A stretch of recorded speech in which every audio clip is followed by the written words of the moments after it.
on his own miss and was violently elbowed by power Oh, forward. oh my God. I ain't see this one. Oh my goodness.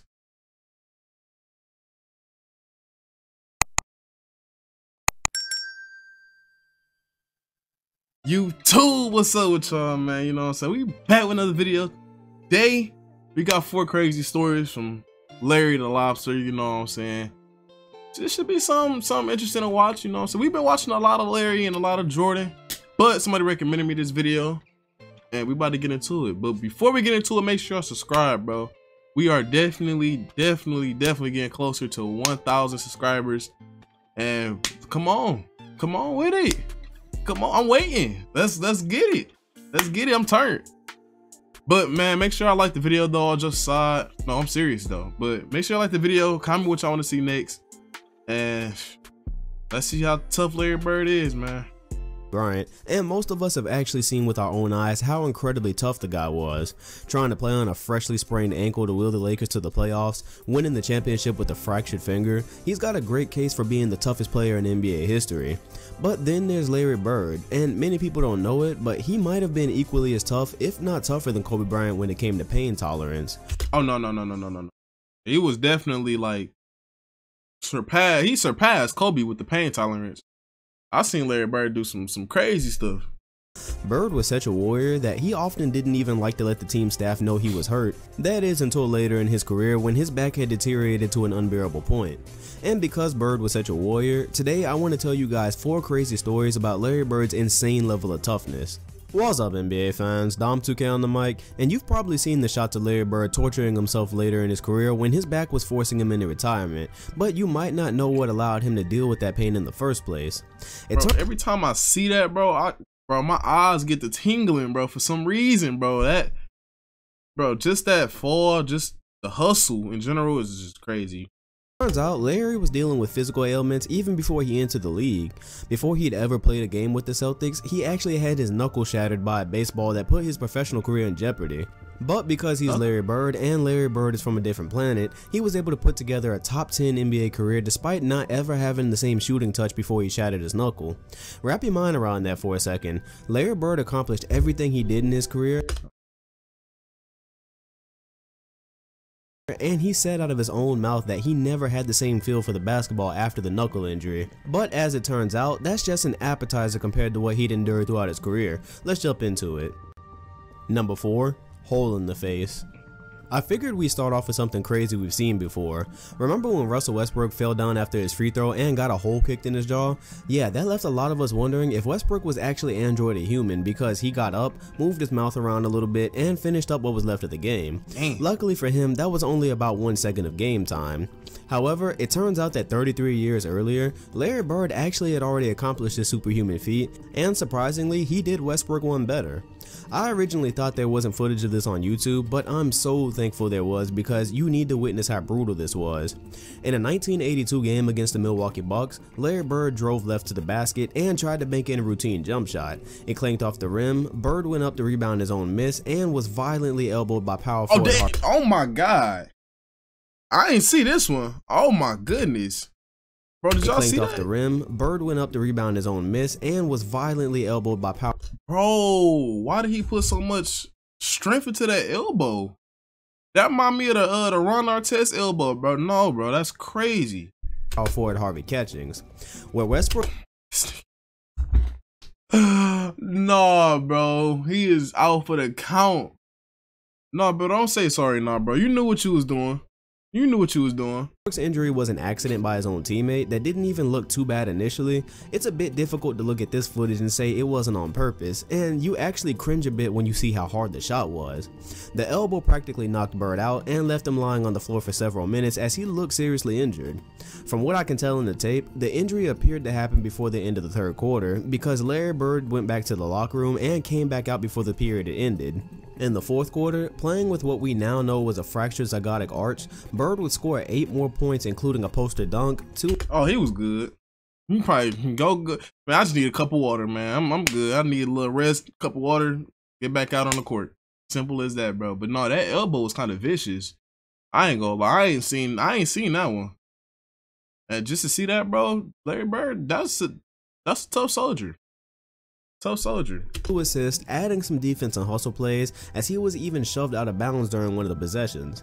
His efforts led the Celtics to a narrow win, as he finished with 16 points, meaning he scored half of them with a fractured arch in crunch time, and even though we can't see it on the grainy 80s footage, Bird's jaw was depressed inward the same way Westbrook's was. After Larry left his heart on the floor for his team, he was sent to the hospital where doctors had to drill a hole into the side of his face and insert a medical tool to pop his zygotic arch back out. If social media had been around with clear footage back in these days, this performance would probably be a lot more famous. I had to drill a hole in his head for that? And he still played? You can't be serious right now, bro. You cannot be serious. I don't know how Larry Bird did it, man. I'm gonna be honest with y'all. That's utterly ridiculous to me. We were shocked to see Westbrook standing on his own with a hole in his face. Imagine watching Larry Bird play an entire extra quarter while leading his team to the win. Number 3, just give me a beer. It's understandable that Larry dealt with injuries like back problems and broken bones in the face. Those things just tend to happen when you're crashing into the floor and whatnot. But when Larry Bird had a toe infection, it really seemed like somebody was just testing how much he could take before he finally sat out a game. In the year 1985, Bird reportedly had a serious pain going on in his toe for 3 weeks that he played on, and he wouldn't bother to get it checked out because, again, he didn't like to let anybody know he was hurt. Finally, he let the doctor look at his foot, to which it would be found that Bird had a toe infection that would require his toe to be cut so the infection could drain. Whoa. Whoa. For 3 weeks, bro, you ain't tell nobody? A toe infection, hey, look, pain. I don't know about y'all, but like, I never got any toe pain in my life for real. So if anything get the tweaking out, I'm heading straight to the doctor. Straight to the doctor. The doctor insisted that Bird take a shot of Novocaine to ease the pain because the infection was actually between his toes, which was obviously going to hurt a lot. And then Bird responded, just give me one of those beers over there. So he used that as his pain medication. The doctor cut 2.5 inches into his toe to let the infection drain. Larry wrapped up the foot and played the exact same night. Unfortunately, I can't find any kind of information on when this game was, who it was against, or anything like that. I can't even see how he performed. But when he got done with the game, the wrap was obviously soaked in blood and he was in considerable pain during the game. If it's anything like the other ridiculous games Bird had after some kind of injury that should have had him sitting for days, it's safe to say he performed well. But the fact that he played with a 2.5 inch cut into his toe with no pain meds is impressive enough for me. Just give me a beer, bro. He chugged down the beer and said, let's get straight to it again. I know, yeah, he was hurt, bro. He was hurt. He definitely was hurt. But I mean, that's Larry Bird for you. He loved the game so much, it don't matter what he going through, he's still gonna play. He gonna play through it. Number 2, double vision. A lot of people can't even shoot when there's just one basket sitting still, so imagine trying to play in a professional game when you fractured your eye orbiter and you're seeing 2 baskets. Now the injury itself sounds pretty comparable to what Derrick Rose had not too long ago, the difference here being that Rose got hurt before the season and was able to get his problems to a manageable point before playing in a real game. Bird, however, would not be so lucky. In a 1988 game against the Cavaliers, Bird was on fire, having scored 13 points in the first quarter, but when he spun away from Craig Elo with a clear lane to the basket, Del Curry of all people would rotate and hit Bird with a violent elbow to the side. Oh my God, bro. If he get hit with an elbow one more time, bro, we're gonna have to do something about it. We're gonna have to. This is crazy. Face. Kind of ironic that before Del was raising the greatest shooter of all time, he was apparently trying to take out the best one of his generation.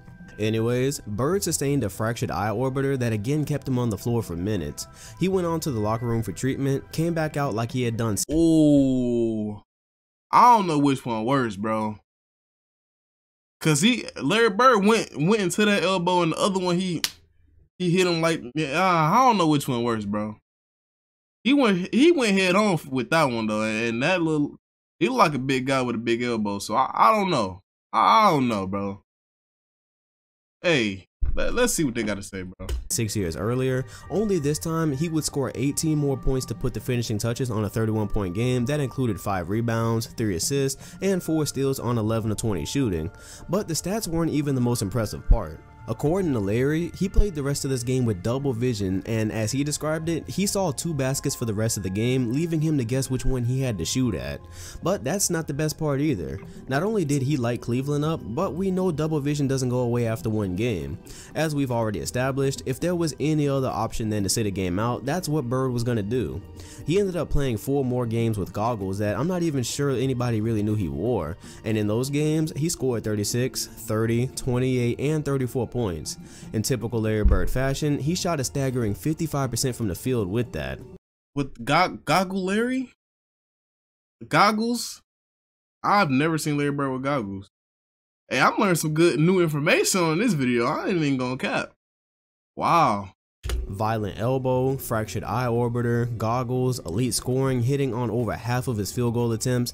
Again, he's Larry Bird, and Larry Bird is from another planet. Just to add some gore to the story, apparently after the Cleveland game where he initially broke the orbiter, he noticed his nose bleeding after the game. He went to blow it and his eye bulged out a bit. Just a typical day in the life of Larry Bird, I guess. Number 1. That's not typical. That's very dangerous, man. Very dangerous. Pride anytime we speak about the history, and Larry Bird contributed in big part to that as his career was wrapping up. Possibly the most famous scene from the ending of his career is the one we've all seen. Larry was diving for a loose ball, goes crashing to the floor as his head bangs against it violently, and he just lays there as if his body couldn't take it anymore. Wait, first of all, this is his 3rd time taking a good hit to the head, bro. Like a good hit. 2 elbows, and you dropped on the floor head first.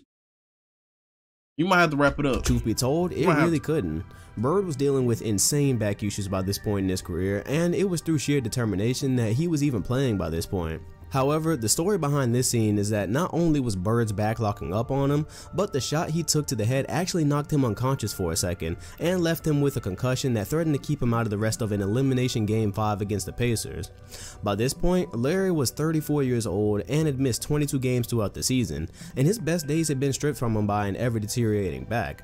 He sat in the locker room debating whether to go back into the game as Boston had lost their edge without him, and most of the way through the 3rd quarter, the advantage was with the Pacers.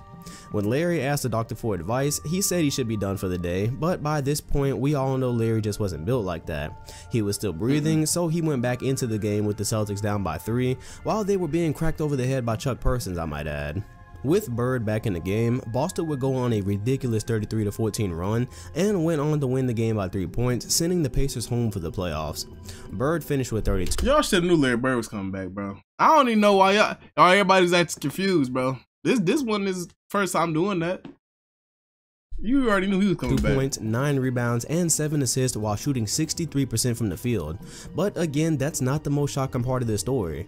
According to teammates like Robert Parrish, when Bird hit the floor, they weren't sure he was ever going to play again. Remember that this happened at the end of Bird's career, and after back surgeries and having to lay in a fiberglass brace for hours just to be well enough to play, some thought that the fall he took meant the end of his career. And it probably would have been if Larry— What did the fiberglass do for him? He had to lay in there for an hour? Somebody comment, what is the benefits of doing that? Larry Bird was from Earth, but instead he went out and put up one of the most memorable playoff performances of all time, the kind of performance that really makes you sad that his career was really cut short by injury. So there you have it. These were 4 crazy stories that prove Larry Bird was likely the toughest player of all time. The crazy part about it, after reading the book he wrote with Magic Johnson and researching a little bit, I could have easily told 10 or more. The truth that people don't really talk about in terms of Larry is that despite his amazing career, it was truly only a shell of what he could have been. As early as 1985, only 6 years into Larry Bird's career, he was already experiencing back issues that resulted from him doing— Besides the injuries, bro, if Larry Bird was non-injured, he would have been a GOAT. He would have been number 1. I'm gonna be honest with y'all. I'm a Jordan fan, I'm gonna be honest with y'all. But the things he was pulling off with all these injuries, I honestly can't even imagine him without the injuries. Like, he would have been stupid crazy. I mean, stupid crazy. I mean, he probably would have played during the 90s for real. Like, for real, for real. Doing concrete work around his house that he could have paid someone else to do. But that's just who Larry was. That's what I said. I would have paid somebody, I ain't gonna lie. But I mean, you gotta do what you gotta do. If that's the best option at the time, then hey, you gotta get the job done. An incredibly hard worker that prided himself on being the same type of soldier his father was. Larry cherishes the story about his father when he came home one day from work and had a busted ankle. The next day, the ankle was so bad that Larry had to help him put the shoe on, and his father went right back to work. It was the kind of example that led Larry to play through the ridiculous pain he began to experience really only a short way into his career. Bird played a total of 13 of the most memorable seasons any NBA player could produce, but imagine one of our modern stars only lasting 13 years. LeBron is already on his 14th campaign, Durant is already on his 10th, but what if those guys only played to 13 though? That's just for perspective of what a flash Bird's career really was. And we're lucky that for that short amount of time, he had the high pain tolerance that he did, because if he was Imagine if he had like 7 more seasons on him, non-injured. Ooh. Human and sat out those games that anybody else would have sat out, we would have likely seen even less of him. So in conclusion, I think Bird is proof that there is life outside of Earth, and we really aren't alone. Somewhere out there is the planet Larry Bird came from, where there's extraterrestrial life that apparently doesn't feel any type of pain. Shatter their face, knock them out, just give them a few minutes and they're right back on their feet ready to play. And if they're generous enough, maybe they're gonna send another one like Larry to Earth to play in the NBA in the future. But if that doesn't happen, I'm very happy that Larry Bird was a part of NBA history. So I hope you enjoyed the video, I hope you learned something. Leave your favorite Larry Bird story in the comment section because I'm pretty sure you guys have some. Alright, man. Like you said, what's y'all favorite? What's y'all favorite? I can tell y'all mine, bro. The one when he dropped, bro. When he dropped and it filled his eye. That was crazy to me because it looked like he was honestly dead, bro, for a second. But then he got back up and you seen in his face that he was just ready to go. Like, he was ready to ball. For sure. But yeah, let me know what y'all think. You know what I'm saying? The first one I never knew he got elbowed like that before. And he had to get like drilled in the head and stuff like that. That was unbelievable. But you know what I'm saying? Like the video for me, you know what I'm saying? Subscribe, bro. I keep saying we're on the road to 1K. Let's make it happen, y'all. We're on the road to 1K. And then comment what y'all want to see next. We out, man.